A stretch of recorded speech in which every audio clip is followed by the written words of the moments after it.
ఏ శరీర అవయవాలు అయితే తిన్న ఆహారం నుండి శక్తిని తయారు చేసి బ్యాటరీ లాంటి ఏటీపీని రీఛార్జ్ చేస్తాయో అవి వయసుతో పాటుగా కృషించి శక్తిని తయారు చేయలేవు.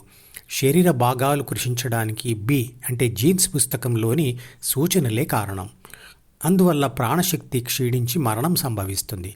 అంతేగాని చనిపోయిన వ్యక్తి నుండి ఏ శక్తి బయటకు వెళ్ళదు. ఏబీసీ అంటే ప్రాపంచిక ఆత్మ ప్రపంచంతో వ్యవహరించే విధానం. మొదట ప్రపంచ సమాచారం ఈ అంటే జ్ఞానేంద్రియాల ద్వారా డి అంటే జ్ఞాపకాల పుస్తకంలోకి వస్తుంది. ఈ ప్రక్రియలో ఏబీసీ D1 తెరపై సమాచారంను చూడడం, అందులో నుండి కావలసిన సమాచారమును ఎంచుకోవడం, ఎంచుకున్న దానిని అనుభవించి D1లో రాయడం, దానిని విశ్లేషించి కోరికను తయారు చేసి D1లోనే రాయడం, తర్వాత D1ను కేవలం చదువుతూ ఉండడం లేదా D1ను చదివి ఆ కోరికను జ్ఞానేంద్రియాల ద్వారా ప్రపంచంలో ఆచరించడం జరుగుతుంది.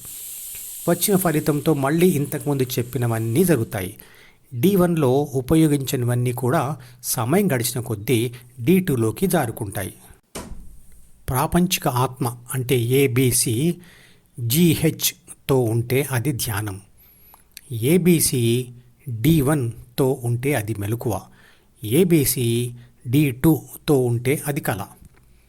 ఇక ఏబీసీ D1, D2, C, Bలను వదిలి కేవలం ఏగా ఉండిపోతే అది జ్ఞానేంద్రియాల ద్వారా పొందే తాత్కాలిక ప్రపంచ సంపూర్ణ అనుభవం లేదా శాశ్వత ధ్యాన సమాధి లేదా తాత్కాలిక గాఢ నిద్ర.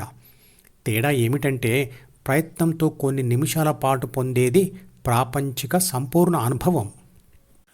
ఇక ప్రయత్నంతో హృదయంలో స్థిరపడిపోతే అది సమాధి స్థితి. అప్రయత్నంగా ప్రకృతి సహాయంతో రోజు పొందేది గాఢ నిద్ర. ఇవన్నీ కూడా శరీరానికి తాత్కాలిక మరణం లాంటి స్థితులే. ఈ స్థితిలో ఉన్న వ్యక్తికి తనకు శరీరం ఉన్నట్లుగా తాను ఎక్కడ ఉన్నాడో అసలు ఉన్నాడో లేదో అని కూడా తెలియదు. బాహ్య ప్రపంచంతో సంబంధం తెగిపోయి శరీరం నిర్లిప్త స్థితిలో ఉండిపోతుంది. ఆ సమయంలో ఆత్మ మెదడు అంతర్గత పనులు చేస్తూ తక్కువ శక్తి ఖర్చు పెడుతుంది. కానీ ఇతర అవయవాలలో ఉండే ప్రాణశక్తి శరీర నిర్మాణ మరియు నిర్వహణ పనులు అంటే జీర్ణశక్తి, రక్త ప్రసరణ, శ్వాసక్రియలు జరుగుతూనే ఉంటాయి. ఈ పనులన్నీ మెదడులోని ఏబీసీ డిలోని ప్రాపంచిక సమాచారం మరియు కోరికలతో చేసే పనులు కావు. ఇతర అవయవాలలో ఖర్చు అయ్యే ప్రాణశక్తి కంటే మెదడులో ఖర్చు అయ్యే ఆత్మశక్తి ఎక్కువగా ఉంటుంది.